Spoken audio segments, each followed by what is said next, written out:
할렐루야. 하나님께 영광 돌립니다. 여러분 모두를 축복합니다. 이제 6번째 재앙으로 갑니다. 기도합니다. 하나님, 영광과 감사와 존귀가 하나님께 있습니다. 온 마음으로 하나님을 사랑하고 주의 음성 듣기를 사모합니다.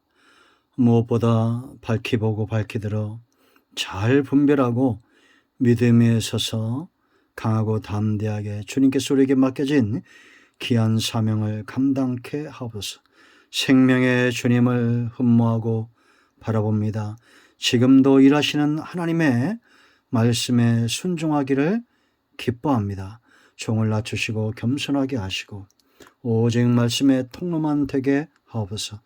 영상을 통해서 하나님이 쓰시는 사람들로 기꺼이 준비되기를 원하는 모든 주의 백성들에게 하나님의 선하심과 그 이상을 보이셔서 예수님의 이름으로 사모하며 기도합니다. 아멘.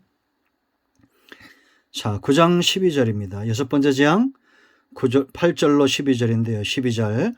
그러나 여호와께서 바로의 마음을 완악하게 하셨으므로 그들의 말을 듣지 아니하셨으니 여호와께서 모세에게 말씀하신가 같더라.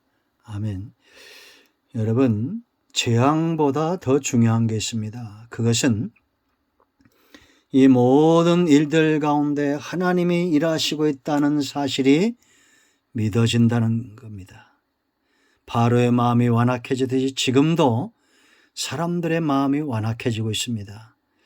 오늘 이 말씀이 우리에게 큰 은혜가 되는 것은 우리가 지금 이 악한 바이러스의 공격에 있죠. 코로나19.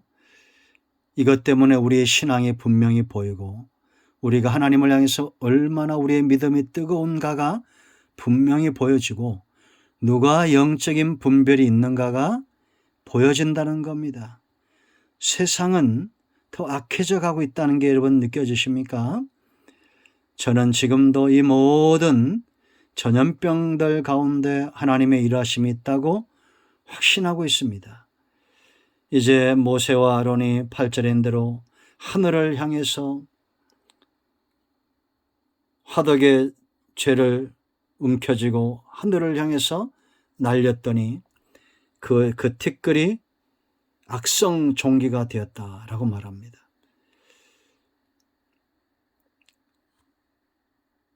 사람과 짐승에게 붙어서 이제는 이 고통이 되는 9절 10절 말씀 보세요. 이런 악한 종기가 되었는데 치료의 신 임호탭을 치셨다라는 겁니다. 옛날이나 지금이나 무속인들이 하는 일이 참 똑같죠.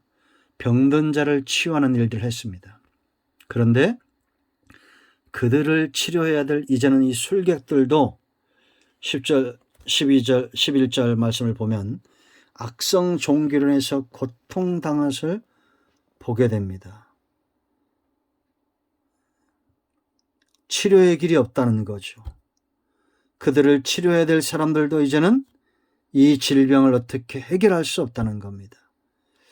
이 허무함과 절망감이 있겠죠. 여러분, 우리가 백신을 꼭 맞으시기 바랍니다. 하나님의 사람들에게 지혜를 주셔서 이 시대에 저는 피할 길을 주신다는 확신이 있습니다. 그러나 우리가 또 하나 기억해야 될 것은 이러한 의술들도 이제는 감당하지 못할 그런 질병들이 올 것이다 라고 이제는 의료계에서 진단하고 내다보죠. 성경은 이미 말하고 있습니다. 사람이 치유할 수 있는 부분들도 있지만 죄가 관영해지고 사람들이 약해질수록 이제는 이런 질병들이 더 깊어지고 있다. 점점 재앙이 강해지고 있다는 겁니다. 우리가 의지하는 모든 것들, 이제는 이런 재앙이 사람의 생명까지도 위협하는 그런 지경까지 오고 있다는 겁니다. 이런 재앙보다 잘 분별하는 것이 축복입니다. 여러분, 코로나가 이제는 변이를 일으켰죠. 처음에 일으켰던 바이러스는 이제 어디 갔는지 흔적조차 없습니다. 이제는 델타 변이, 이런 변이 바이러스가 주종을 이루고 있죠. 우리가 지금이라도 삶을 깨끗하게 하고 정결하게 하고 하나님을 의지할 때에 이런 모든 재난 가운데서 보호함을 받을 겁니다. 자, 7번째 우박장입니다. 하늘의 신 누트와 수학의 여신 오리시스를 치신 거예요. 애굽에 의지했던 신들이죠. 하늘의 신은 하나님이고 수학을 풍성하게 하시는 분도 하나님인데 이걸 몰랐다는 겁니다. 그런데 우리가 여기서 주목할 것이 있어요. 하나님이 당신의 뜻을 거역하는 바로에게 강과 땅과 공중과 이제는 하늘로부터 온 땅의 주인이 하나님이란 것, 강의 주인도 땅의 주인도 공중의 주인도 하늘의 주인도 하나님이란 사실입니다. 우리가 대접지향, 우리가 요한계시를 잘 봤죠. 이제는 강도 바다도 공중도 살 수 없는 지경들이 되어지고 있다는 겁니다. 지난 2년 동안 과거에 500년 동안 일어났던 재난들이 2년 동안 일어나고 있다는 것. 주님 오실 날이 가까워지고 있다는 얘기입니다. 그런데 우리가 이 우박재앙에서 엿볼 수 있는 게 있어요. 하나님은 여전히 세상을 사랑하시고 그들에게 기회를 주시기 원하신다는 겁니다. 바로에게 말씀하세요. 내가 손을 펴서 돌림병으로 너와 네 백성을 쳤더라면 네가 세상에서 끊어졌을 것이나. 아직은 너를 끊지 않고 있다는 거죠. 하나님의 긍휼입니다. 그 이제 우박장을 내리기 전에 하나님이 먼저 피할 길을 주셔요. 19절 이제 사람을 보내어 네 가축과 네 들에 있는 것을 다 모으라. 사람이나 짐승이나 무릇 들에 있어서 집에 들어오지 않은 것들에게는 우박이 그 위에 내리리니 그들이 죽으리라 하셨다 하라 하니라. 아멘. 저는 여러분 이 시대 하나님이 코로나19를 피할 수 있는 백신을 주신다는 확신이 있습니다. 그럼 맞으세요 여러분. 그래서 여러분 보세요. 그 20절에 바로의 신하 중에 여호와의 말씀을 두려워하는 자들은 그 종들과 가축을 집으로 피하여 들었으나 여호와의 말씀을 마음에 두지 않은 사람은 그의 종들과 가축을 들에 그대로 두었더라라고 말합니다. 이렇게 제가 백신 맞으라고 우리 성도들한테 끊임없이 얘기해요. 주변 분들에게 끊임없이 얘기하는데 간혹 한두 분들이 안 하시는 것 같아요. 참 마음이 아픕니다. 여러분 하나님은 피할 길을 걱정하지 마세요. 걱정하지 말고 꼭 맞으시 바랍니다. 하나님은 재난 중에도 긍휼을 베푸시기를 기뻐하시는 분이다라는 걸 알아야 돼요. 여러분 어느 정도로 이 우박재앙이 크냐. 24절 말씀 보세요. 애굽 온 땅에는 그와 같은 일이 없었더라. 점점 재앙이 깊어지고 있죠. 이럴 때 하나님께서 이들에게 또 긍휼을 베푸시는데 자 보세요 여러분. 32절 말씀 보면 그러나 밀과 쌀보리는 자라지 아니한 거로 상하지 아니하였더라.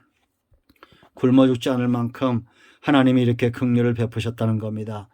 이렇게 하나님의 긍휼은 우리에게 귀하가 되고 이럴 때 바로는 또 35절 보세요. 바로의 마음이 완악하여 왜냐? 그가 우상과 사단에게 붙들림 받은 존재였기 때문입니다. 그러나 이스라엘 자손을 보내지 않았으니 여호와께서 모세에게 말씀하신 것 같더라. 하나님의 말씀대로 되어지고 있다는 겁니다. 그러므로 저와 여러분은 철저하게 하나님 편에서는 지혜로운 백성들 되기를 축복합니다. 세상은 점점 완악해질 것이고 하나님은 그럼에도 그 가운데 완악한 백성들 가운데 기회를 주실 거예요. 그런데 사람들은 이런 기회가 잠시 재난이 전염병이 주춤하면 하나님이 주시는 기회인 줄 모르고 더 완악해지고 있다는 겁니다. 이제 그들에게 피할 수 없는 재앙들이 다가오게 될 것입니다. 여러분 그러나 여러분 25절 말씀 26절 말씀 보세요. 이스라엘 자들이 있는 그곳 고센 땅에는 우박이 없었더라. 파리 재앙 때부터 하나님이 구별하시죠. 재앙이 점점 깊어질수록 하나님이 사랑하는 백성들과 바로에게 속한 백성들이 영육간에 분명하게 드러난다라는 겁니다. 여러분 우리는 어떤 상황에서도 주의 말씀과 은혜를 귀하게 여길 줄 알아야 됩니다. 하나님 중심, 말씀 중심, 교회 중심 말만 그렇게 하면 안 됩니다. 그래서 우리가 세상의 어떤 말들보다도 하나님을 더 귀하게 여기고 주의 말씀을 더 귀하게 여기는 지혜로운 백성들 되기를 축복합니다. 오늘은 여기까지 합니다. 기도합니다. 하나님 예수 그리스도의 이름을 의지하여 기도합니다. 주의 백성들을 축복하시고 이 재난이 깊어진 이러한 때 하나님의 백성으로 분명히 그 열매들을 맺어가고 드러내게 하시옵소서. 예수님의 이름으로 요청하오니 우리 가운데 역사는 모든 흑암과 어둠의 영들은 물러가게 하시고 원령과 온 마음과 온 천은 치유되고 회복되게 하옵소서. 모든 사단의 역사에서 놓여 자유하는 인생들이 되기를 원합니다. 예수님의 이름으로 사모하며 축복하며 취하며 기도합니다. 아멘. 할렐루야. 응답되었습니다. 여러분 모두 축복합니다. 아멘.